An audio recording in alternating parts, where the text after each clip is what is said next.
Check out this scene here. Arya is fighting the Waif, then poof, the Waif is gone. How did that happen?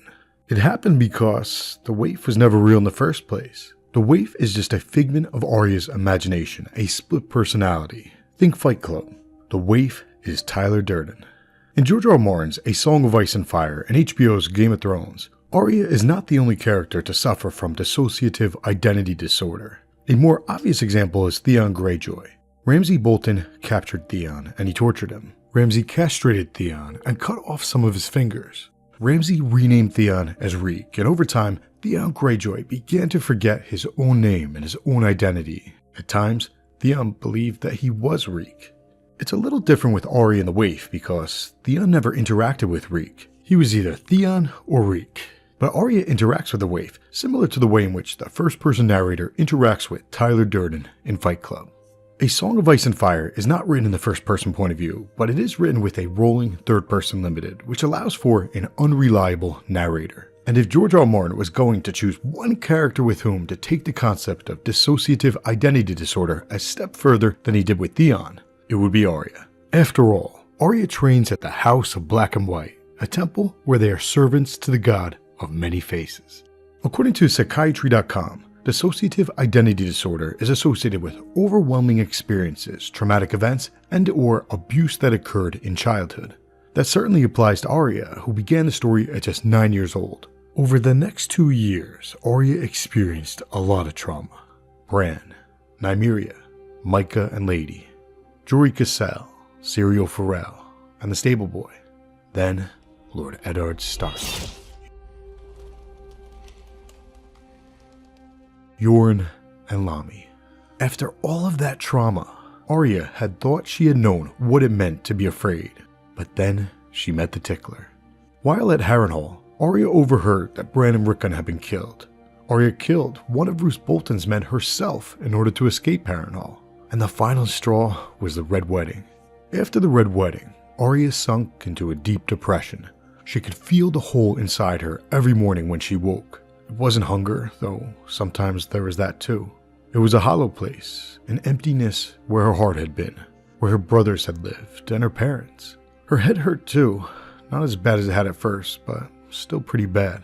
Arya was used to that though, and at least the lump was going down, but the hole inside her stayed the same.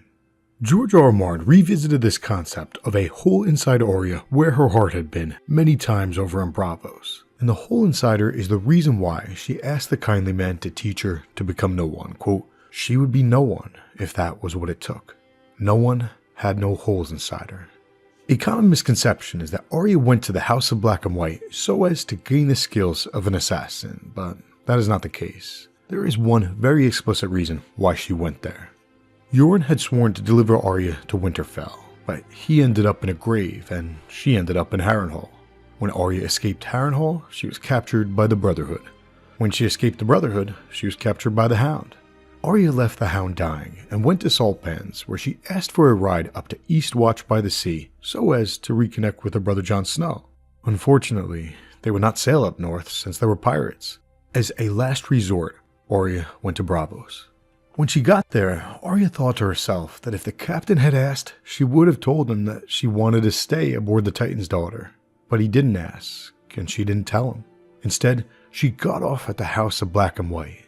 The kindly man tried to turn her away, telling her that the House of Black and White was no place for Arya of House Stark. And that's when she said the one and only reason why she went there. I have nowhere else to go. So Arya was an 11-year-old girl with PTSD and depression. She had a hole inside her where her heart had been, and she wanted to become no one since no one had no holes inside her.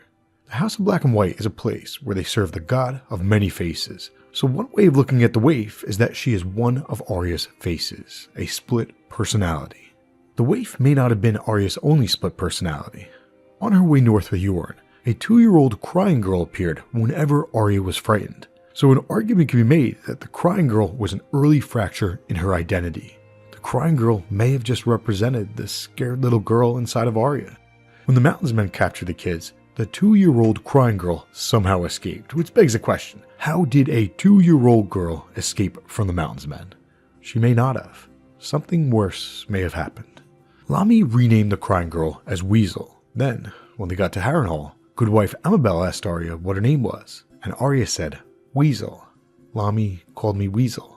So basically, the crying girl may not have escaped. Arya simply became the crying girl. Arya became Weasel. And here's the kicker. The waif was a little girl with big eyes and a hollow face. And the waif reminded Arya of another little girl named Weasel. So, in theory, the waif represents the faceless woman whom Arya could have become if she chose to truly become no one. But she never did, and there were two primary reasons for this. Arya's prayer and Nymeria. When Arya first got to the House of Black and White, the kindly man asked her if she was hungry. Yes, she thought, but not for food. Arya Stark had a prayer, a list of names whom she wanted to kill.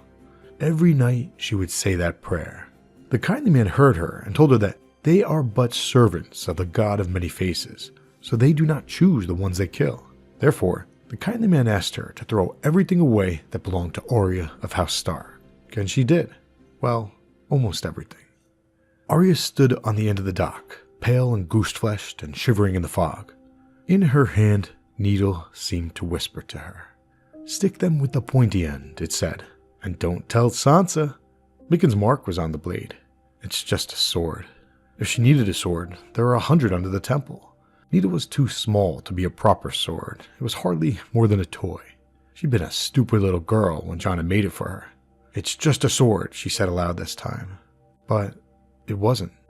Needle was Robb and Bran and Rickon, her mother and her father, even Sansa. Needle was Winterfell's great walls and the laughter of its people.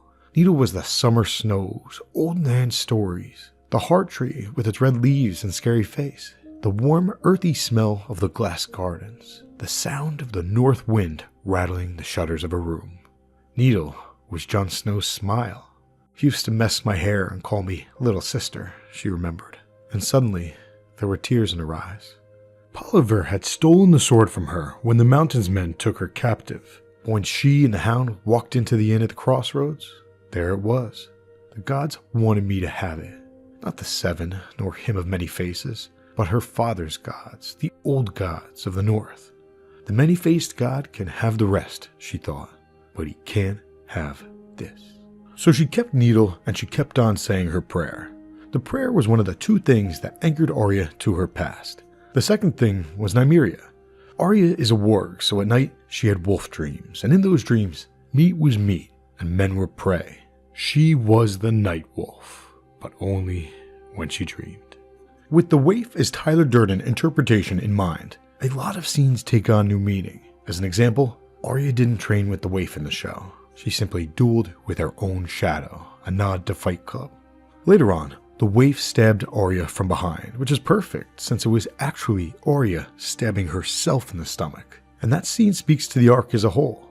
Arya's Orc and Bravos was a battle of identity between Arya and no one, Arya and the waif. Thankfully, Arya had a bond with Nymeria, a bond which continually reminded her of who she really was. Arya was a girl with a list, a night wolf with the prayer. Someday, she will find them, hunt them, smell their fear, taste their blood.